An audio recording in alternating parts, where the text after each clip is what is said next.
everybody, All Fuzzy Biker here. Welcome to Throwback Thursday, and look what we have today. We're in the bike cave, the secret bike cave, top secret Iowa location. But check this hot rod out. This is a 1985 FXR frame-up restoration or modification or whatever you want to build or call it. And here's the really neat part about it. Check that out. That is a Knucklehead top end. The whole top end is Knucklehead. It's a cone motor with a stator. Updated transmission. The cases are from S&S. They're called K&K. I don't know what that means, but that's what they're called. They only made about a dozen of those cases. But anyway, everything from here on up is V-twin as far as the engine components go. Looks like an Andrews coil there. The bike is a points bike. This is an 85, so we updated the transmission with a spline shaft from a 90s and later model. That's supposed to be stronger. It's got a Rivera clutch with a Brute 3 belt system. Isn't that just neat as heck? Just a gorgeous thing. Truett and Osborne Torque Monster crankshaft. You can't see that, of course. He does a lot of work with Truett and Osborne every year. And Truett and Osborne, that's an Evo motor that actually came out of this bike originally. And that was rebuilt, the whole bottom end, by Truett and Osborne. The front end is off of an 82 FXR. And it's 4-over. With a dual disc on the bottom. Carburetor is an early Keenan carburetor. Check that out, isn't that neat? With a Thunderjet system. I don't know what a Thunderjet system is. He said this is it. Sprays extra fuel in at the needed times. Supposed to make the thing pop a little more when you want it to. The hand controls are from a 73 to 80. Check that out. Bike. Isn't that just neat? Right there. I love the whole thing's going to just be sharp. He's been working on this, well, he started gathering parts for this several years ago. Cases were the hardest part to find. And in the last couple of years, he started putting it together. The frame, repaint, everything, everything that had to be done. Ran into some hiccups along the way, like we got going, and the previous bike had a smaller rear sprocket put on, so we had to get a bigger one for it and things like that. All new wiring, of course, you can see that. Now he's in the process of rewiring right now. This will all be tidied up neatly. All of this will be. We spent a little bit of time here doing some of the oil lines right now. They're not hooked up yet, but they're there. Isn't that neat? Like this one oil line has 6 90-degree bends in it. And where'd you get a line like that? I mean, that's a real rarity, isn't it? Disc brake on the back, by the way. He's going to have an FXR 4-gallon tank with no gauges on it. That's sitting right out here, by the way. That's going to go to the paint shop here right quick.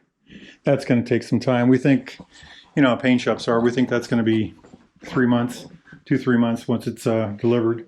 The gauges and speedo are not on that tank, and he'll have a single speedometer up here on top. He's not going to have a tack on this bike. And he hasn't decided on a seat yet. That's kind of an interesting thing, too. So, he's kind of got this mag wheel on the back, but on the front he's got a chrome wheel. Chrome calipers. He's going to have a chrome fender. I don't know if there's much more chrome up here, but look at these levers. Kind of a shiny chrome there. All that. He's going to have the black tank, the black fenders. It's really going to be something to look at. He had these re-chromed. These were re-chromed, I believe. The whole motor is really something else. Something about these FXRs. The back of the transmission. This is the pivot point for the swing arm, but the back of the transmission, if you look right there, you can see it, is all part of that. So in order to get all this apart or to get this out, you had to take that out, and the whole thing kind of flops.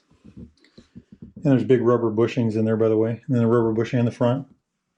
The goal of this job also was, if you ever wanted to put the standard Evo engine back in, he would be able to do it. So there's no modifications to the frame. There is a modification of this piece of metal right here. So that would have to be replaced in order to get the original Evo engine back in. That's kind of a good thinking, I think. Anyway, he's hoping to have this whole thing ready and rolling by next spring. Quite a bike, isn't it? I just love looking at it. It's every time I come out here, he's a little bit farther along, just a little bit on. Beautiful. He's working on, like I said, he's working on wiring right now. Gonna get the oil lines all figured out right quick, and then we'll get the battery in and see if everything works. Really a neat bike. It's really going to be a unique machine when it's all finished.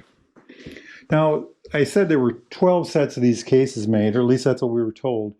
If you all know of anybody else that has a bike like this, let us know.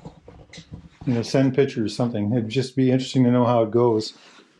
I love the fact that it's a knuckle with this, it's kind of a weird thing. Knuckle engine with a cone motor and no generator up here, it's a stator engine. I think I told you already they updated the transmission. Isn't that just gorgeous? Just an absolutely gorgeous thing. Now, as unique as this is, he's got another project he's doing too, and I can't show you that one yet, but we'll get to that one. Check that out. Isn't that an interesting looking bike? It's just absolutely gorgeous. Absolutely gorgeous. Just a beautiful, beautiful thing. Hey, life is good. Get out and ride, my friends. Wahoo. Just right quick, I'd show you his other, he's got another knucklehead, but it's outside. This is my Sportster right here, and one of my Sportsters. This is the one that doesn't run. I've got two, one runs and one doesn't. This is a 1970 pre-cone, chrome tank, chrome swing arm for some reason.